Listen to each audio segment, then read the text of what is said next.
Olá, bom dia! É o Mais Saudável que está começando. Muito obrigada pela sua audiência.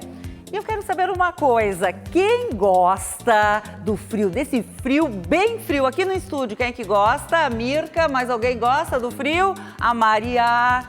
E quem não gosta dessa friaca? Eu sou uma dessa, faço parte dessa turma. Pois saibam que junto com todo esse frio vem aquela sensação de preguiça, falta de ânimo que pega muita gente durante o inverno e isso tem explicação científica. Para a Jaqueline, hoje foi um verdadeiro sacrifício levantar e ir trabalhar. Tá muito frio. Ai, meus dedos estão todos congelados. Como é que faz para trabalhar com esse frio todo? Ah, minha filha só se esquentando. A sensação é a mesma para muita gente. Quando o frio chega, ele nunca vem só. Preguiça. Né? Não dá vontade de fazer muita coisa, não. Com preguiça. Com vontade de ficar em casa? E com vontade de ficar em casa, mas tem que acordar para cuidar do menino. Muito difícil. Dá uma preguiça, dá vontade de ficar na cama. Ficar em casa, debaixo das cobertas, cafezinho, sem botar o pé pra rua. O frio e a preguiça são uma dupla quase imbatível, principalmente de manhãzinha, na hora de acordar, de sair da cama, justamente quando precisamos de mais agilidade para começar o dia. Há uma explicação científica para essa falta de ânimo. No inverno, os dias ficam mais curtos, o sol demora mais para aparecer e os raios solares têm menos incidência sobre a Terra. Dessa forma, o nosso corpo produz em maior quantidade uma substância muito importante para o sono, a melatonina. Esta médica endocrinologista explica que esse é um dos motivos para acordarmos sonolentos. Principalmente de manhã, porque a gente vem daquela noite em que a melatonina é produzida, o tempo continua escuro, lá fora a gente olha pela janela e vê que está tudo escurinho, a melatonina vem de novo, é produzida em quantidades e aí a gente fica com mais sono também. O esforço que o corpo faz para se aquecer muda o nosso metabolismo, exige mais energia, gasta mais calorias e por isso nos sentimos mais cansados e também com mais apetite. Comer uma pizza, né? Fazer um fundizinho, uma coisinha bem gostosa. Uma coisa bem calórica? Calórica. Não só para esquentar, né, nesse frio, mas também para ficar aconchegantezinho em casa. Eu acho que é a pedida. Muita calma nessa hora. A alimentação, quando balanceada, ajuda a espantar o frio. A gente pode comer normalmente, né, se alimentar com verduras, com legumes, porque a vontade mesmo é de comer coisas mais calóricas. Mas se a gente come coisas mais calóricas, a gente vai acabar se sentindo mais pesado, vai se sentir pior. Então, mesmo assim, se a gente substituir, por exemplo, um alimento mais calórico, como uma feijoada, um estrogonofe, por uma sopinha quente de legumes, a gente consegue obter essa sensação de calor e saciedade sem ganhar muito peso também, que pode acontecer nos meses de inverno. Outra dica é caprichar no exercício físico. Tem que ter força de vontade, né? E não adianta pensar muito, sair logo de casa, começar o exercício, que aí esquenta e vai embora. A companhia também é importante? Muito importante, aquece mais ainda, né? É verdade. Bom, e agora aqui no estúdio vamos falar sobre cuidados paliativos no nosso quadro Espaço Saúde. A geriatra Fernanda Cocolicchio, do Hospital Divina Providência, é a nossa convidada para falar sobre cuidados paliativos. Bom dia. Bom dia, Laura. Bom Obrigada. dia a todos que nos assistem. Obrigada pela sua presença. É importante a gente explicar para as pessoas o que são os cuidados paliativos. Perfeito. Cuidado paliativo nada mais é, Laura, do que um cuidado amplo, né, de pacientes que têm doenças que ameaçam as suas vidas. O que são doenças que ameaçam a vida? Doenças graves, doenças avançadas.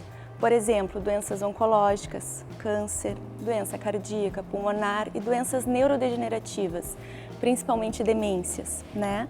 O foco dessa abordagem, dessa forma de cuidar, vai muito além da doença, né? A gente vem de uma medicina tradicional em que a gente foi muito habituado a cuidar da doença, mas isso já ficou no passado.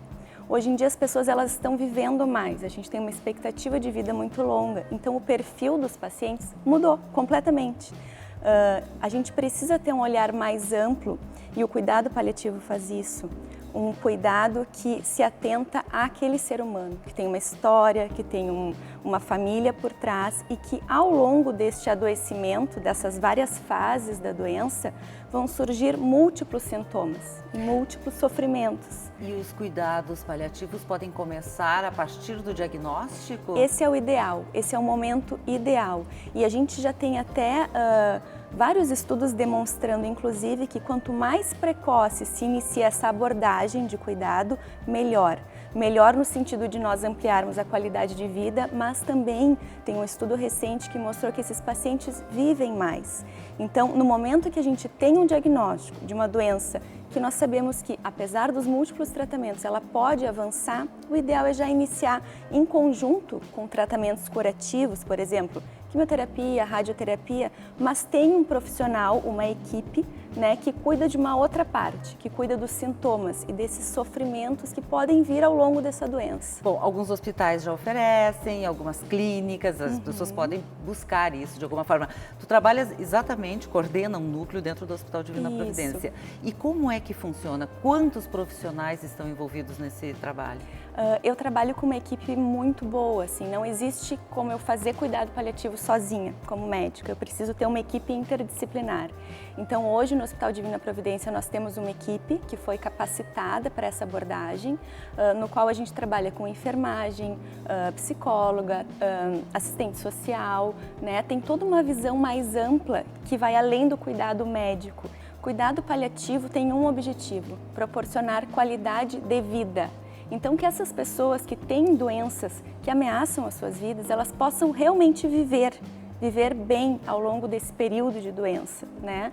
E aí a nossa abordagem é justamente nesses pontos. No momento que eu conheço o meu paciente, eu conheço a família, eu sei os valores dele, o que é importante, realmente importante para ele, a gente consegue fazer alguns mimos, digamos assim, com a organização da equipe, para trazer um pouco mais de conforto também no ambiente hospitalar. Em casa também vocês podem acompanhar? Em casa, a gente faz muito atendimento domiciliar, até mais como geriatra eu faço isso com pacientes mais frágeis, mais acamados, mas a gente tem como fazer cuidado paliativo em todas as esferas do cuidado. No atendimento ambulatorial, no consultório, né, para pacientes que conseguem ir até o consultório, dentro de uma internação hospitalar e também em casa. Os cuidados paliativos não interferem no tratamento? Não interferem, a gente anda junto, de mãos dadas, com tratamentos que trazem até a cura. O objetivo do cuidado paliativo é aliviar esses sintomas que vão surgir ao longo da evolução das doenças ou em função até do próprio tratamento. Isso é um mito, às vezes as pessoas pensam assim, puxa, mas se eu for acompanhado por um médico que faz cuidado paliativo, então eu vou ter que parar meu tratamento, eu vou ter que parar minha quimioterapia? De forma alguma. Tu vai ter esse tratamento, mas junto contigo vai ter alguém que vai estar olhando por ti, entende? Que vai estar controlando teus sintomas, que vai fazer com que tu viva esse período com muito mais qualidade. A gente, às vezes, não pensa no nosso futuro, no nosso envelhecimento, como podemos ter alguma doença grave. Existem testamentos que podem ser feitos. Como é que funciona? Perfeito. Por mais que tenha muito mito envolvendo morte, envolvendo final de vida, só tem uma coisa nessa vida que a gente tem certeza, né? Ninguém é imortal. Até hoje ninguém é imortal. Então, assim, a gente não refletir sobre isso, não pensar sobre o nosso futuro, sobre a nossa terminalidade, não vai fazer com que esse dia não chegue, né? E se a gente pudesse se preparar para que a nossa autonomia seja respeitada até o finalzinho da nossa vida, isso é maravilhoso. E como que a gente pode fazer isso? Através das diretivas antecipadas de vontade, ou testamento vital. É um documento simples que tu faz com a próprio punho, num papel normal, junto com o teu médico, então alguém que tu confie, né? E coloque ali com as tuas próprias palavras o que tu deseja para o teu final de vida, como que tu quer ser cuidada, o que é importante para ti lá na frente. Tu não precisa estar doente para fazer esse pensamento, né? Essa avaliação, mas é importante que tu deixe isso descrito. E aí que tu escolha alguém da tua confiança, um familiar, um amigo, que seja o teu porta-voz. Então, no momento que tu não conseguires mais te comunicar, essa pessoa vai ser a responsável por falar por ti. E tu vai ter esse documento escrito. Não é necessário que tu leve em cartório, basta que tu saiba, que o teu médico saiba e que esta pessoa, que vai ser o teu curador de saúde, também saiba disso. E aí lá na frente, se um dia tu precisar disso, tá tudo definido e aí tu tem a tua autonomia garantida até o final da tua vida. Se cada um começar a fazer essa autorreflexão do que importa, o que não importa, o que é tolerável, o que eu não quero para mim de forma alguma, a gente está correndo na frente. Então não tem por que ter esse medo dos cuidados amar paliativos. a sua vida até o final. Exatamente isso. Muito obrigada pela sua Eu entrevista. que agradeço. Foi um grande prazer. Mito ou verdade? O cabelo acostuma com o shampoo e o condicionador? Verdade. Por que isso acontece? Quando a gente inicia o uso dessas formulações, os ativos se colocam entre as cutículas e ajudam a selar, deixando o cabelo lindo. Com o tempo, elas não vão mais se depositar aqui no meio e vão começar a se depositar sobre a cutícula, deixando o cabelo opaco. O que fazer? É hora de usar um shampoo anti-resíduos, porque ele vai remover todas essas substâncias e deixar o cabelo pronto para uma nova formulação. Muita gente pergunta, mas eu só troco de marca. Pode ser? Pode, mas se colocar um anti-resíduos no meio, o efeito dessa nova marca vai durar por mais tempo. Apenas um cuidado, os shampoos anti-resíduos são bastante detergentes, são muito abrasivos, não podem ser usados com frequência, é no máximo uma vez por mês.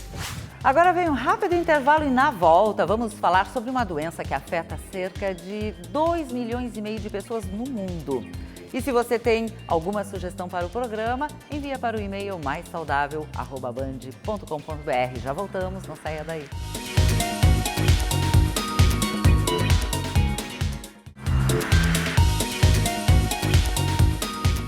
E estamos de volta e aqui no estúdio, o neurologista e superintendente de ensino, pesquisa e desenvolvimento do Instituto do Cérebro do Rio Grande do Sul, Douglas Sato. Bom dia. Bom dia. E também o fisioterapeuta e professor do programa de pós-graduação em gerontologia biomédica da PUC-RS, Regis Mestriner.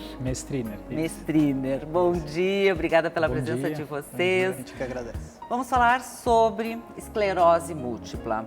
As pessoas, quando recebem o diagnóstico, sempre ficam muito assustadas, preocupadas. E é importante a gente desmistificar e também falar sobre o que é exatamente a esclerose múltipla.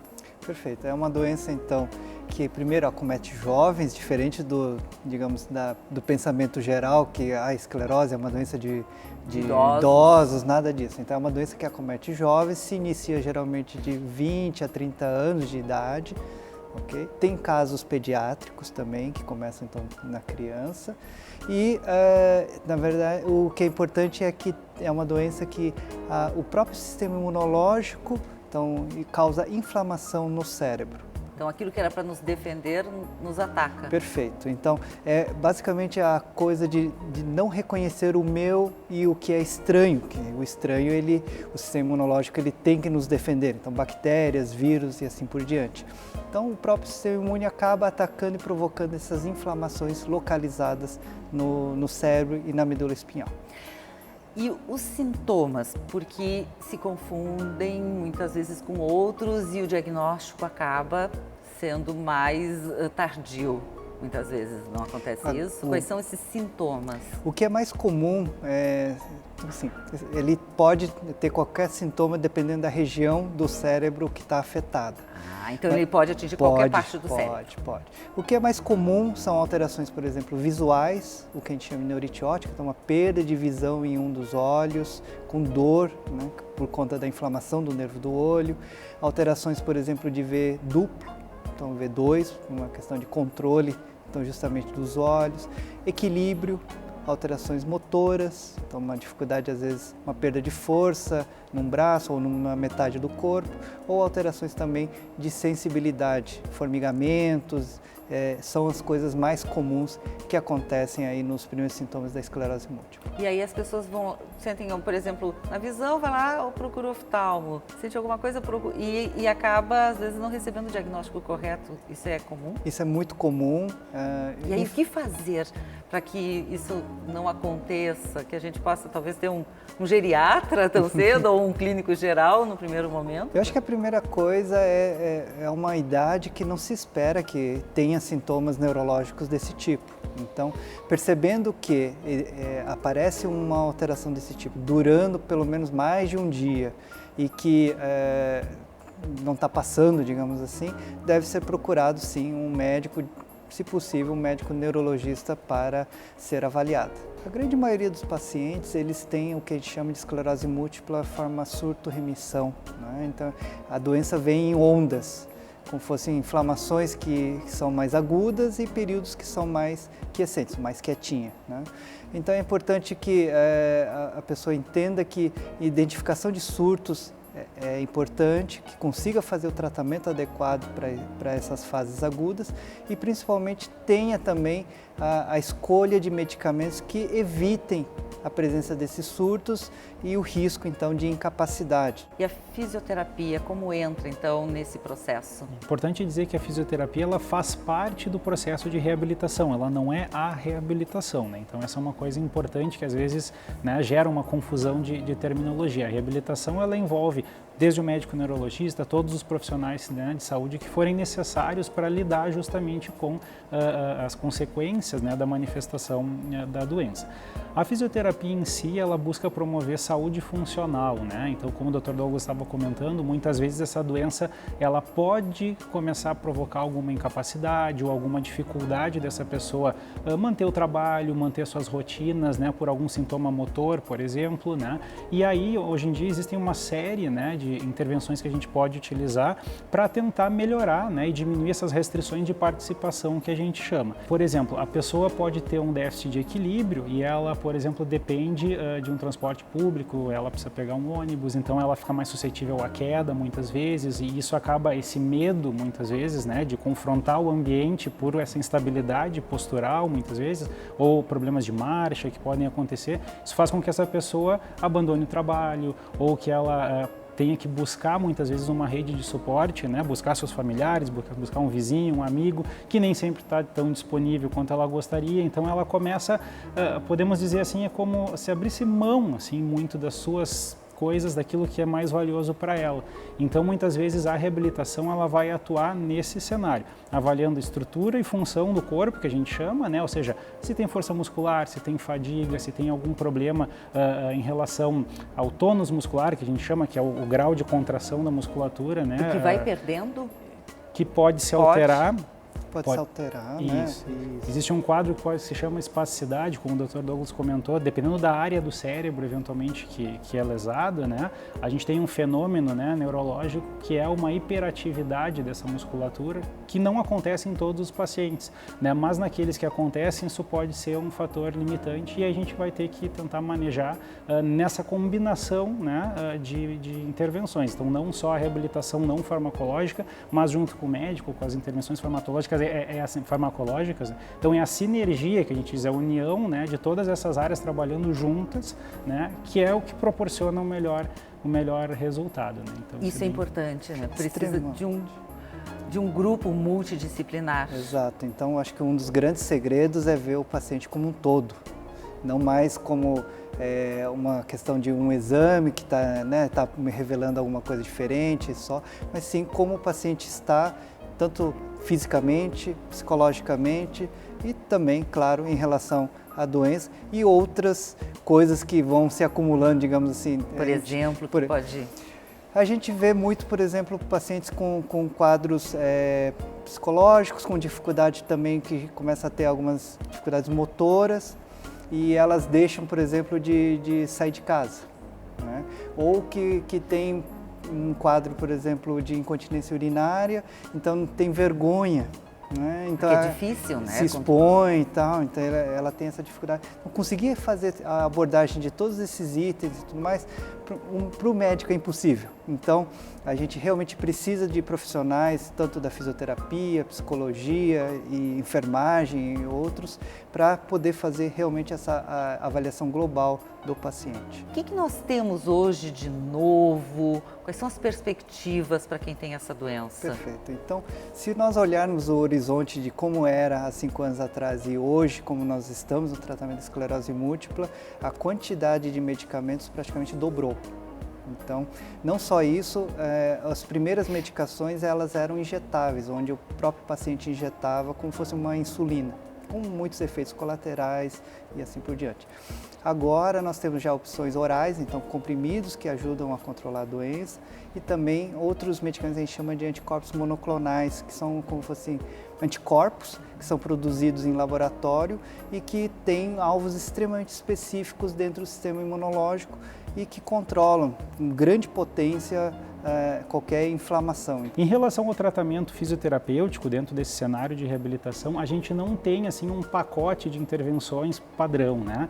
A gente diz que não existe um tratamento único para todos os pacientes. Cada caso é um caso. Cada caso é um caso. Então a gente precisa estabelecer, né, com a equipe toda, o que a gente chama de plano terapêutico singular, ou seja, a terapia para aquela pessoa, né, que ela é única, né? E a partir dali ela pode ter uma qualidade de vida melhor. E como o Dr. Douglas comentou, a doença ela pode ter muitos sintomas. Tem pessoas hoje em dia, né, doutor, com a medicação, que elas não têm nenhuma incapacidade funcional, por exemplo, e elas precisam fazer atividade física, exercício para se manter, bem como todos nós precisamos fazer, né, para nos manter a nossa saúde cardiovascular, manter a nossa funcionalidade.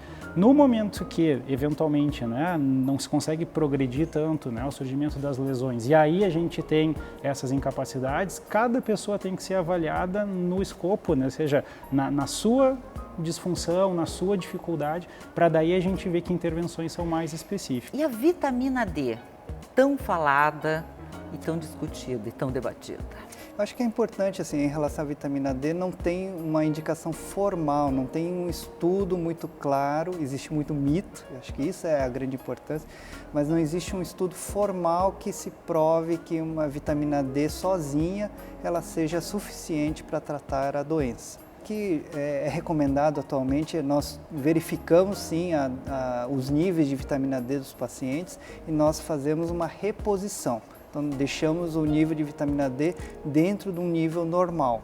E cannabis, que hoje também está sendo estudada e tão falada? A cannabis ela tem uma indicação muito restrita dentro, pelo menos, dessa doença da esclerose múltipla, que é justamente a espasticidade. Okay? Então a espasticidade que o professor Regis comentou que é aquela rigidez que as pessoas têm depois de lesões neurológicas, é uma das poucas indicações para derivados de cannabis. Não é a cannabis propriamente dita, mas são medicamentos que são baseados a partir da cannabis. Quero agradecer imensamente a participação de vocês. Muito obrigada mesmo. A gente que agradece. A gente que agradece. E agora a gente mostra que exercício físico é bom e deve realmente ser feito em qualquer época do ano e nunca é tarde para começar. É a hora então de mexer o corpo. A Sueli tem 64 anos, é governanta neste hotel, no centro de Porto Alegre. Depois de trabalhar 8 horas, ela segue na ativa. Eu saio do meu serviço todos os dias, 4 vezes por semana. Aí vou direto para o Sesc. É aqui pertinho? É aqui pertinho. Aí eu faço 2 vezes pilates e 2 musculação. E às vezes caminho também no gasômetro. Sempre foi assim ativada toda a vida? Sempre caminhei. E no meu serviço tem muita escada, então eu ando direto de escada. Bom, agora é bem pertinho mesmo de onde trabalha a academia, aqui no centro. Facilita bastante, né? É importante sempre tu procurar movimentar o teu corpo, fazer alguma atividade que te dê prazer, e movimentar o corpo é fundamental para manter ele funcionando, né? Um corpo que se movimenta é um corpo que consegue fazer um agachamento, que vai conseguir andar numa calçada ou num lugar evitando queda, que isso é muito comum na terceira idade. Então todas essas questões associadas ao movimento contribuem para que o idoso ele tenha mais qualidade de vida, né? Não tem cansaço, não tenho dores também. Tinha uma dorzinha no joelho depois que eu comecei a fazer pilates. Não teve mais a dor. Para que se tenha um melhor resultado quando se pratica exercício, mesclar as atividades é muito importante, porque hoje a gente tem a musculação como sendo um coringa para tudo, né? A musculação ela é ótima porque ela vai reforçar a tua musculatura, ela vai ajudar a prevenir osteoporose, mas ela também te dá uma limitância no teu movimento. Ele é um exercício meio rígido, né? Ele vai deixando a tua musculatura mais curta. Por isso que é importante tu praticar algo como pilates, uma hidroginástica, uma atividade ao ar livre, yoga, algo que te dê essa questão da flexibilidade, né? Que associado à musculação vai te trazer um resultado muito mais benéfico. Vai tornar o teu corpo mais funcional, que hoje está muito em voga se falar no treinamento funcional, né? E nada mais é do que deixar teu corpo útil para praticar as atividades do dia a dia e algum esporte ou algo que tu faça, né, na tua rotina. A caminhada e outras atividades aeróbias também não podem ficar fora da rotina de exercícios. Ele vai melhorar a tua condição cardiovascular, cardiorrespiratória, que é tu correr um pouquinho para pegar um ônibus e não se sentir tão fadigado, tu conseguir se deslocar por um tempo maior sem cansar. Fora as questões de melhorar a pressão arterial, é um tratamento não farmacológico que a gente chama, né? Então o hipertenso, ele deve vir fazer academia, o diabéticos também, sempre com orientação do profissional para ter um resultado mais próximo daquilo que a gente espera, né? Que seja algo benéfico para o praticante. Na minha casa, eu que arrumo, limpo, faço as minhas atividades, as tarefas domésticas, assim, só eu que faço. Então eu não senti o peso da idade ainda. Espero demorar para sentir. É isso mesmo, Sueli, não dá para parar. O segredo para envelhecer com saúde é manter o corpo em movimento. Pelo menos 3 vezes por semana, dedicar 1 horinha do nosso dia para praticar algum exercício, seja ele aeróbico, seja ele algo mais voltado para musculação, né? Mesclar os dois, quem sabe. A gente tem que se movimentar. É importante porque um corpo que não se movimenta, ele atrofia e ele deixa de funcionar corretamente. Então, quanto mais movimento, melhor o teu corpo vai funcionar, melhor tu vai se sentir, mais qualidade de vida tu vai ter. E o Mais Saudável vai ficando por aqui. Quer rever todos os conteúdos do programa? É só acessar o canal da Band no YouTube. Acompanhe também o Instagram e a nossa página no Facebook. E agora, na sequência, quem chega? Alejandro Malo. E eu volto sábado que vem, 9h30, aqui na tela da Band. Beijo, tchau e um ótimo final de semana para você.